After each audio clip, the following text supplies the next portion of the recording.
नमस्कार दोस्तों, अर्थशास्त्र पॉइंट में आपका स्वागत और अभिनंदन है।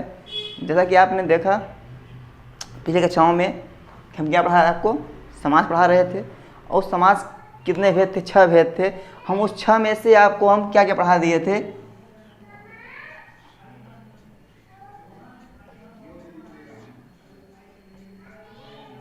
अव्ययी भाव समास क्या किए हैं, पढ़ा चुके हैं। आज हम क्या पढ़ाएंगे, तत्पुरुष समास। क्या पढ़ाएंगे, तत्पुरुष समास। ठीक है, तो हमारा ये हो गया है। आज हम करेंगे क्या, तत्पुरुष समास। जैसा कि आपके टेट में क्या पूछता है, आप जानते ही हैं कि बहुत सीधे क्या देगा, या तो एग्जाम्पल दे देगा कि पूछेगा इसमें कौन सा समास है, या उसका विग्रह पूछ लेगा। बहुत पूछेगा, विग्रह पूछ लेगा। ठीक है, तो आइए हम देखते हैं तत्पुरुष समास। कहता है प्रायेण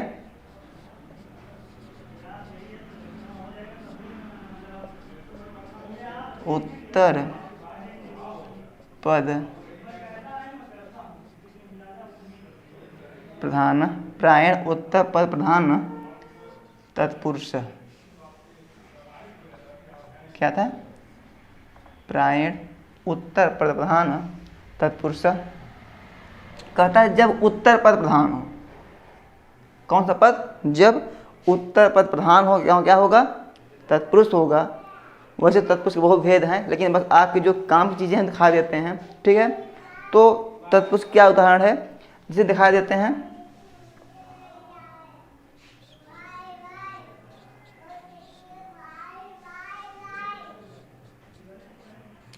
कृष्णाश्रित ना, कहता है क्या, कृष्ण। इसका विग्रह क्या होगा, कृष्णम आश्रित। देखिए, जो तत्पुरुष है इसके ये देखा जाए तो काफ़ी विभाजन किया गया है, लेकिन अगर आपको दिखाया जाए टेट के माध्यम से तो इसके हम क्या करेंगे, 2 भेद करेंगे। कितने भेद, 2 भेद। कौन कौन,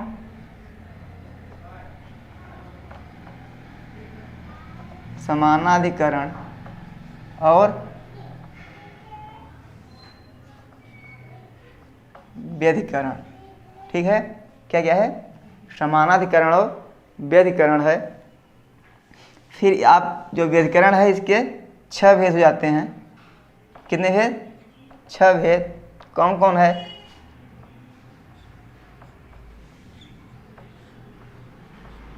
द्वितीय तत्पुरुष, क्या होगा, तत्पुरुष। फिर तृतीय तत्पुरुष, चतुर्थी तत्पुरुष, पंचमी, षष्ठी और सप्तमी। लेकिन आपके एग्जाम में ये नहीं पूछा जाता, लेकिन बस इतना पूछता है कि कृष्णाश्रित में कौन सा समास है, या पूछ लेगा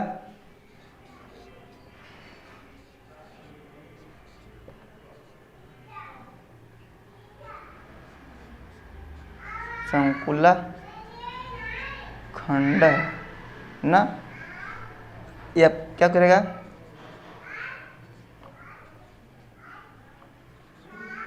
पूछेगा शंकुखंड में कौन सा समास है, या इसका विग्रह क्या होगा, संकुला खंड। ठीक है, फिर क्या हो, क्या पूछ लेता है, जैसे अब ये सब जो उदाहरण आप बता रहे हैं ये सब किसके उदाहरण है, ये सब तत्पुरुष के उदाहरण है। किसके हैं, तत्पुरुष के हैं। तो जो यहाँ भेद दिखाया गया था ना, तो उसी आप भेद मत जाइएगा, बस आप ये पढ़ लिए कि जो उदाहरण दिए जा रहे हैं किसके उदाहरण दिए जा रहे हैं। तो क्या है, ये तत्पुरुष उदाहरण है और ये भी तत्पुरुष के उदाहरण है। और क्या है इसके उदाहरण,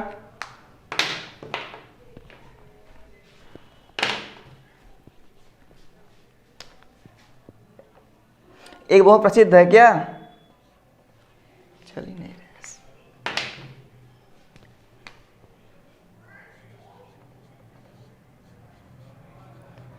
चोर भयम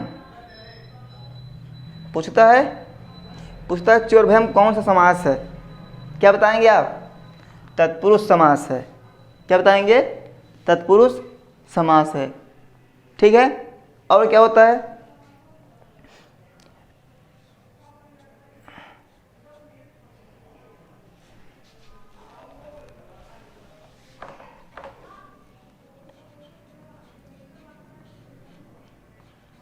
राजपुरुष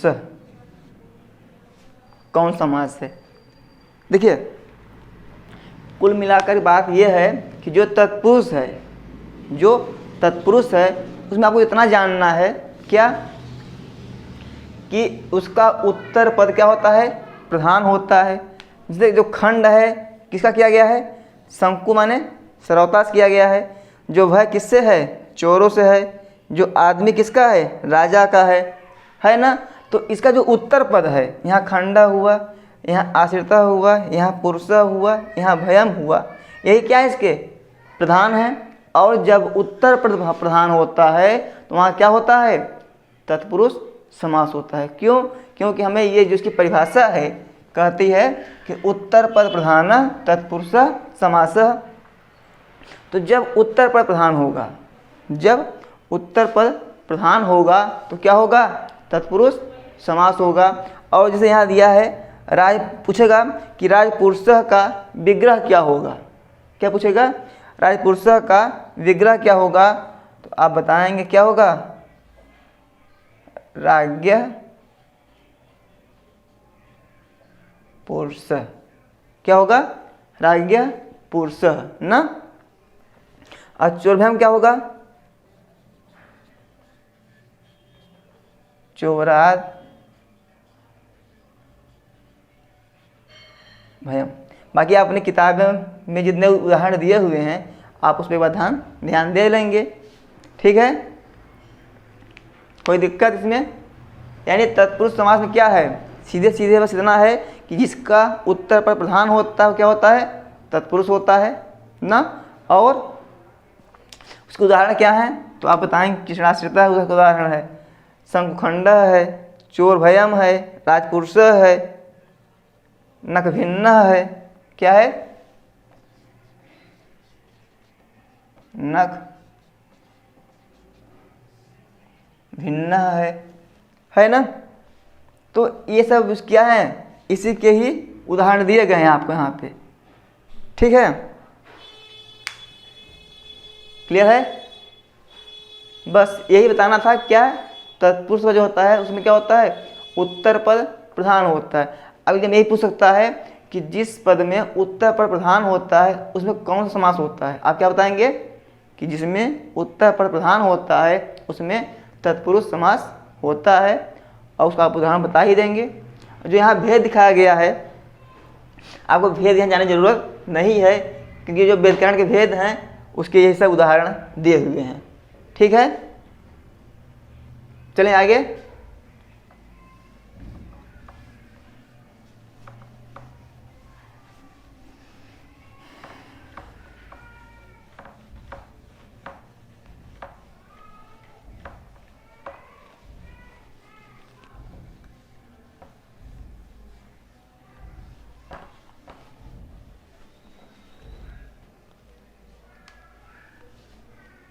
और जो तीसरा भेद था क्या था आपका?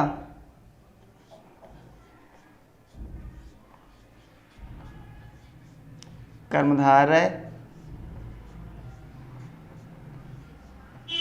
समास था। इसी को हम देख लेते हैं कि जब हम सिद्धांत कौमुदी उठाते हैं तो इसे द्विगु का भेद इसको तत्पुरुष का भेद बताया जाता है। क्या बताया जाता है? कि जो वहाँ पे बताया था क्या, तत्पुरुष के वहाँ दो भेद दिखाए गए थे। एक क्या था? समानाधिकरण। और एक क्या था? व्यधिकरण था। तो जो व्यधिकरण के हम भेद थे दिखा दिए थे आपको। जो समानाधिकरण दिया हुआ है ये क्या है, यही कर्मधारय समास है। जो यहाँ पे समानाधिकरण दिया हुआ था यही क्या यहाँ पे कर्मधारय समास है। अब देखिए समान अधिकरण यानी कि जिसका आधार क्या हो, समान हो, और इसमें क्या था व्यधिकरण, इसका आधार अलग अलग हो। अब समान मतलब क्या, जैसे कि कोई बात कही जा रही है तो क्या होगा, दोनों अगर प्रथमा में हो, यदि दोनों जब प्रथमा में हो कि विशेषण और विशेष किस में होगा, प्रथमा में हो गया, तो वहाँ क्या होगा, समान है तो समानाधिकरण। और जब कोई एक प्रथमा में है कोई द्वितीय तृतीया में है तो क्या होगा, हमारा व्यधिकरण होगा ना। तो जो क्या है समानाधिकरण ना, किसके भेद है वो, कर्मधारय के, ठीक है। यानी कि तत्पुरुष का जो भेद है समानाधिकरण उसमें क्या आता है, कर्मधारय आता है। लेकिन हम यहाँ क्या कर रहे हैं कि कर्मधारय को अलग से देख ले रहे हैं, तो हमें इसकी कोई ज़रूरत नहीं है, ठीक है। कर्मधारय समास, ठीक है। इसमें होता क्या है कि इसमें दोनों पद यानी कि पूर्व पद और उत्तर पद क्या होते हैं, एक होता है विशेषण एक होता है विशेष ना, लेकिन दोनों प्रथमा में रहते हैं। किस में होते हैं, प्रथमा में। जैसे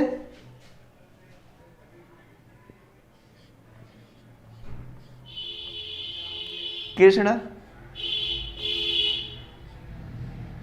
सर्प ना, क्या होता है कृष्ण सर्प, इसका क्या होगा विच्छेद,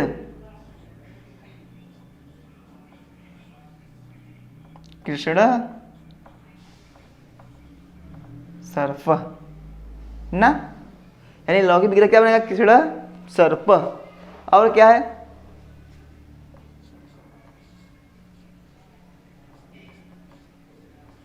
नीलोत्पलम ना, क्या होगा,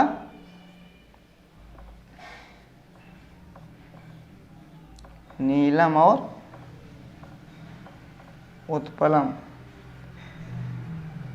जो होगा समान होगा, या द्वितीया में हो रहा तो ये भी तो क्या होगा, द्वितीया में होगा, तभी क्या होगा, समाना अधिकरण बन पाएंगे, ठीक है, ठीक है। यानी कि जो हमारा कर्मधारय समास होता है ना, जो हमारा क्या है तीसरा भेद है, इसमें दिया क्या कि इसमें जो इसका क्या होंगे, विशेषण और विशेष होंगे, यानी जो दोनों पद होंगे वो क्या होंगे, एक क्या होगा विशेष और एक विशेषण होगा ना। और बताया कि उसके जो दोनों पद होंगे वो क्या होंगे, समान होंगे, क्या होंगे, समान होंगे। इसलिए इससे क्या, कृष्ण सर्प, तो क्या विच्छेद हुआ, कृष्ण क्या बना, कृष्ण और सर्प बन गया। और फिर क्या था, नीलोत्पलम, नीलम और उत्पलम। इसके अब आपको उदाहरण मिल जाएंगे, जैसे क्या मिल जाएगा आपको,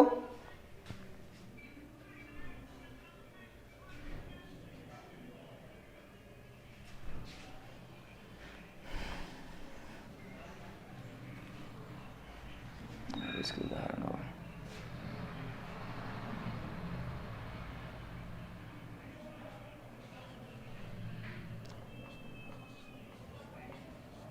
वक्रोक्ति, क्या है, वक्रोक्ति ना, इसमें क्या होगा, वक्र उक्ति, वक्र।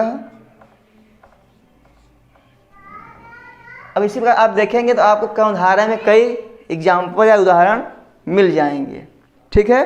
बस आप इतने जान गए ना, क्या जो होता है कर्मधारय समास, हमारा कर्मधारय समास में क्या होता है, इसमें दोनों पद क्या होंगे, एक विशेषण और एक विशेष से होगा, लेकिन दोनों जो विभक्तियां होंगी क्या होंगी, वो समान होंगी। जैसे कि हम दिखा रहे हैं क्या, कृष्ण, कृष्ण सर्प में क्या है, कृष्ण और सर्प दोनों प्रथमा लगा हुआ है। फिर क्या था, नीलोत्पलम, नीलम उत्पलम दोनों में द्वितीया लगी हुई है। वक्रोक्ति, वक्र उक्ति क्या है, प्रथमा है। इसी प्रकार से कर्मधारय जितने आपको उदाहरण मिलेंगे, कर्मधारय समास के जितने भी उदाहरण मिलेंगे उसमें क्या होगा, दोनों पदों में यानी कि पूर्व पद और उत्तर पद में विभक्तियां समान होंगी, ठीक है। इसके आपको और एग्जाम्पल मिल सकते हैं, अभी दिखाते हैं।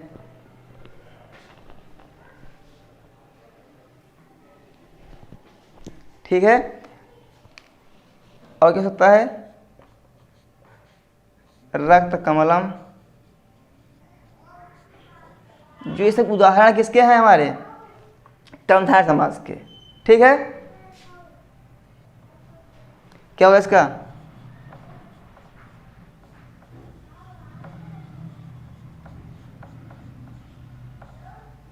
ना। इसमें होता है जैसे कि पूछता है कुपुरुष, कुपुरुष,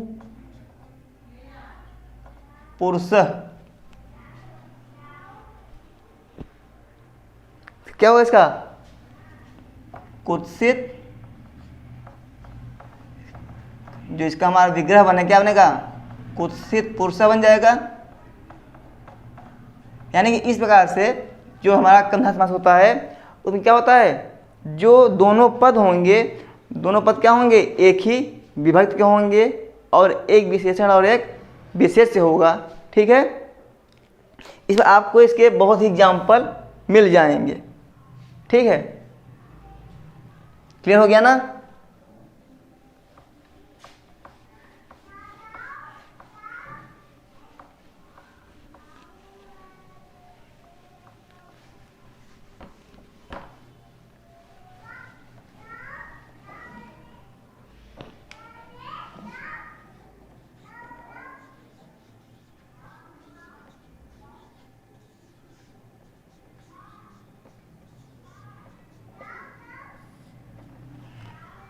फिर क्या है, द्विगु समास। क्या है, द्विगु समास। सूत्र क्या है इसका, संख्या पूर्वे द्विगु। क्या है, संख्या पूर्वे द्विगु। यहाँ पहली बात यही जानने वाली है कि जो द्विगु पद है, क्या है, द्विगु पद है, इसमें कौन सा समास है।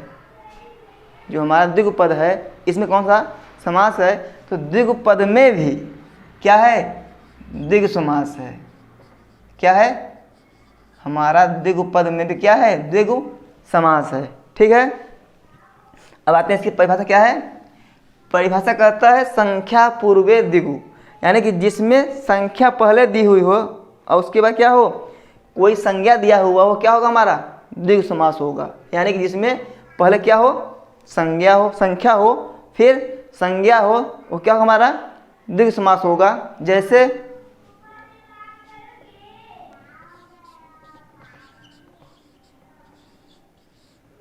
पंचवटी ना, क्या हमारा ये, क्या है ये, द्विगु समास है। क्यों, हमने देखा पहले क्या था, संख्या था। अब जितने भी संख्या आपको मिलेंगे आप हर जगह द्विगु नहीं मार देंगे। क्यों, क्योंकि कहीं कहीं क्या होता है, अव्ययी होता है, कहीं बहुब्रीहि होता है। जैसे क्या, यदि कहीं मिल गया क्या, दशानन, क्या मिल गया, दशानन, 10 क्या है, संख्या है, तो क्या यहाँ हम द्विगु मार देंगे, नहीं मारेंगे। तो हमारा क्या हो जाएगा, अगर द्विगु मारेंगे क्या गलत हो जाएगा। ठीक है, और क्या मिल गया, द्वियमुनम, क्या मिल गया, द्वियमुनम। द्वि क्या है, संख्या है, तो क्या हम द्विगु मार देंगे, नहीं मारेंगे। क्यों, क्योंकि इसमें क्या है, क्या है, अव्ययी भाव समास है। क्या है, अव्ययी भाव समास है। ठीक है, यानी कि अब आप जानते रहिए कि हर जगह नहीं, लेकिन 95 स्थानों पे, कितने पे, 95%, जहाँ पे संख्या पहले हो, बाद में क्या कोई संज्ञा हो, वहाँ हम क्या कर देंगे, द्विगु समास मार देंगे। जैसे चतुर्युगम, चतुर्युगम, क्या होगा हमारा ये, द्विगु होगा, क्योंकि चतुर क्या है, क्या है, संख्या है। चतुर क्या है, संख्या है, तो क्या होगा, द्विगु होगा।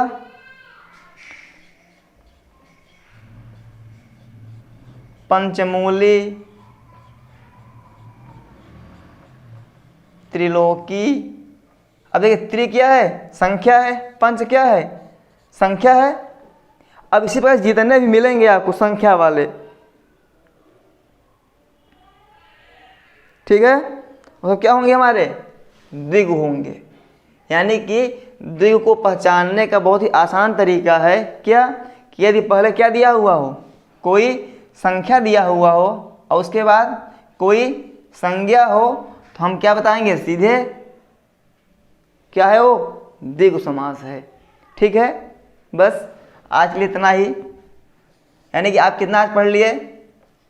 तत्पुरुष के उदाहरण देख लिए आप, फिर कर्मधारय के उदाहरण देख लिए, और क्या था फिर? द्विगु समास भी देख लिए थे ना। यानी कि अब आप जान गए तत्पुरुष में क्या होता है और कर्मधारय में क्या होता है और द्विग में क्या होता है। ठीक है, ऐसे ही आप उदाहरणों का अध्ययन करिए। बाकी आपके एग्जाम में बहुत ज़्यादा डीप में नहीं आता है। क्या पूछता है? उदाहरण देता है, पूछता है किस समास के हैं। तो बस आप देखते रहिए, बस अपनी किताबों को देखते रहिए कि कौन से उदाहरण किस समास में दिए हुए हैं। हम कुछ आपको उदाहरण यहाँ दिखा देते हैं, जैसे कि पंचवटी हुआ, चतुर्युगम हुआ, पंचमूली हुआ, त्रिलोकी हुआ ना। मतलब क्या है? हमारे द्विग के उदाहरण हैं। लेकिन आप इसको मत देखिएगा द्विग में ये भी दिए हुए हैं। ठीक है, ये द्विग के नहीं हैं। ठीक है, बस आज के लिए इतना ही। नमस्कार दोस्तों।